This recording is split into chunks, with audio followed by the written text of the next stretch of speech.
Welcome दोस्तों market बस today में। आज हम लोग बात करने वाले एक धमाकेदार न्यूज़ की। वो न्यूज़ है रिलायंस का बोनस इशू। बोनस इशू क्या होता है, बोनस इशू का इफेक्ट क्या होता है, राइट, वो हम लोग यहाँ पे डिस्कस करेंगे। और सबसे बड़ी बात है कि बोनस इशू रिलायंस दे रही इतनी बड़ी कंपनी, तो उसके मायने क्या होते हैं वो आज हम लोग यहाँ पे डिस्कस करेंगे, राइट।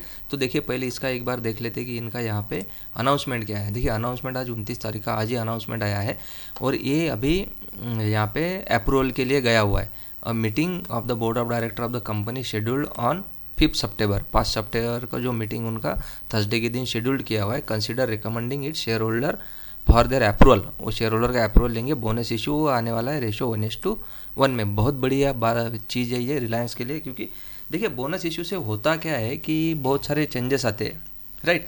तो ये एक टाइप का रिलायंस इंडस्ट्री का शेयर होल्डर के लिए थोड़ा अपना रिवार्ड करने का तरीका है, राइट। स्प्लिट होता है तो अलग चीज़ें होती है, बोनस होता है तो अलग चीज़ें होती है।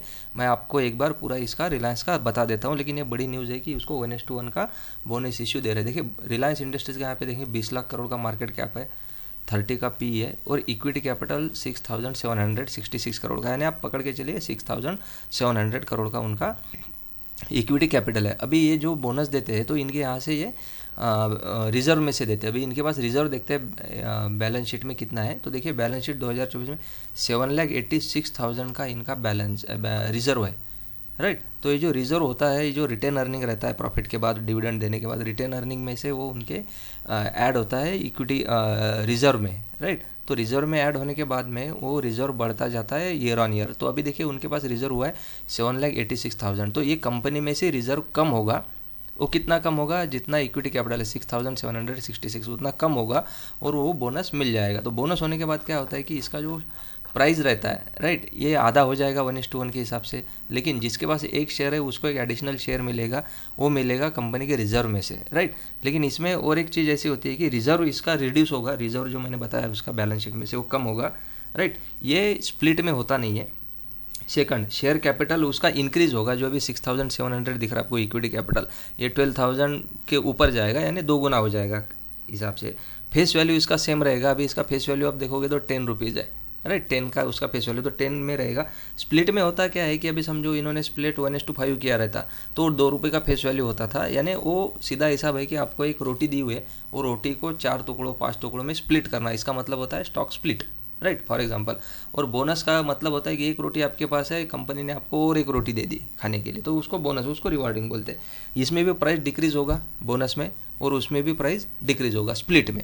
तो देखिए रिलायंस का शेयर आज क्या कर रहा है देख लेते हैं। तो देखिए रिलायंस का यहाँ पे मैंने शेयर खोला है, तो रिलायंस का आज 1.94 प्लस था, आज तो ज़्यादा प्लस था ये, राइट। यहाँ पे देखोगे आप तो दोपहर के टाइम पे अभी थोड़ा कम हुआ है, लेकिन ठीक है। अभी वाईटीडी रिटर्न अगर आप देखोगे इसके, तो वाईटीडी रिटर्न 17.93 80% के करीब है।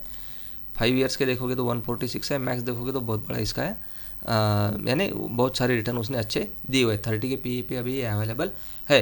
तो अभी एक बार हम लोग देते हैं कि इसका इम्पैक्ट क्या होता है बोनस इशू और स्प्लिट इशू का। तो मैंने एक्सेल शीट बनाया, देखिए यहाँ पे जो रिजर्व होता है, जैसे बैलेंस शीट में मैंने दिखाया, वो बोनस में रिड्यूस होगा। स्प्लिट में कुछ इम्पैक्ट होने वाला नहीं, क्योंकि उसी स्टॉक का आपको खाली स्प्लिट करके देना है। शेयर कैपिटल इसमें इंक्रीज होगा, जो रिजर्व में से पैसा निकलेगा उसका शेयर कैपिटल या इक्विटी कैपिटल आप उसको बोलोगे, वो इंक्रीज होगा। स्प्लिट में उसका कुछ इम्पैक्ट होता नहीं है, क्योंकि स्प्लिट करना है, टुकड़ा करना है। इसका फेस वैल्यू सेम रहता है, 10 का 10 ही रहेगा। स्प्लिट में वो डिक्रीज होगा। अगर समझो 1:5 किया तो 10 का उसका जो फेस वैल्यू है वो 2 रुपये पे आएगा, राइट। और यहाँ पे प्राइस इसका भी डिक्रीज होगा बोनस देने के बाद, और स्प्लिट देने के बाद भी वो डिक्रीज होगा। तो अभी एक बार इसका देख लेते हैं कि इसने कब कब बोनस दिया हुआ है। तो देखिए हिस्ट्री बहुत अच्छी है रिलायंस की। 1983 में 3:5 का बोनस था, 1997 में 1:1 का बोनस था, 2009 में इसका 1:1 का था, और 2017 में 1:1 है, राइट। यानी 7-8 साल में एक बार ये बोनस देता है। तो अभी ये बोनस मिला हुआ है 2017 में, और अभी रिसेंटली मिला हुआ है 2024 में। तो एक अच्छी न्यूज़ है रिलायंस के शेयर होल्डर के लिए। और ये किसको बेनिफिट देती है, मेजॉरिटी जो उसका एग्जिस्टिंग शेयर होल्डर रहता है, क्योंकि उन्हीं को रिवार्ड करने के लिए ये काम किया जाता है, किस चीज़ का, बोनस देने का। तो ये बहुत बड़ी न्यूज़ है रिलायंस के लिए। और रिलायंस के पास उनका जो रिजर्व है बहुत ज़्यादा है, यानी बहुत अच्छा रिजर्व है, तो उनको कुछ इफेक्ट आने वाला नहीं है बोनस देने के टाइम पे। रिजर्व 7,86,000 करोड़ का है। कंपनियों का इतना बैलेंस शीट पे उनका मार्केट कैप नहीं रहता जिनका जितना इनके पास रिजर्व है, राइट। और कैश फ्लो पॉजिटिव कंपनी, कुछ दिक्कत नहीं है, रेशियोज अच्छे हैं। आरओसी भी अगर आप देखोगे तो 19% के हिसाब से, क्योंकि ये ऑयल रिफाइनिंग का मेजोरिटी काम करती है। अभी डिजिटल है, जियो है, बहुत सारा इसमें से, यानी इसकी सब्सिडीज बन चुकी है, इंडिपेंडेंट कंपनीज है, राइट। कंपाउंडेड प्रॉफिट ग्रोथ इसका 8% का है, सेल्स ग्रोथ कंपाउंडेड प्रॉफिट 13% का है, और स्टॉक ने CAGR 21% का दिया है, यानी स्टॉक ने अच्छा खासा इसका परफॉर्म किया हुआ है। तो ऐसा कुछ दिक्कत नहीं है। अभी इस साल का अगर आप इसका देखोगे P&L, अगर प्रॉफिट आप देखोगे तो 78,000 का है, और अभी भी मेरे ख्याल से इन्होंने ये साल यानी 78,000 का है, ट्रेलिंग 12 मंथ का भी जो चल रहा है। पिछले साल 79,000 करोड़ का था, तो नेट प्रॉफिट भी इनका बहुत तगड़ा है। इनका सेल्स भी बहुत अच्छा है, 8,99 करोड़ का है इनका, और अभी मार्केट कैप देखोगे तो 20 लाख करोड़ का है, राइट।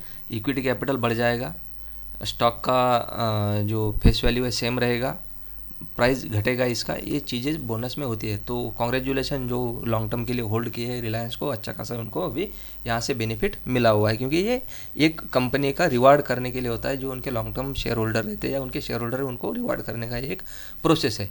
चलिए दोस्तों, ये अच्छी न्यूज़ थी तो मैंने आपके साथ शेयर किया। आपको मेरा ये प्रेजेंटेशन कैसे लगा कमेंट करके बताइए, वीडियो को लाइक कीजिए, दोस्तों के साथ शेयर कीजिए। चलिए, thank you so much for watching. जय हिंद।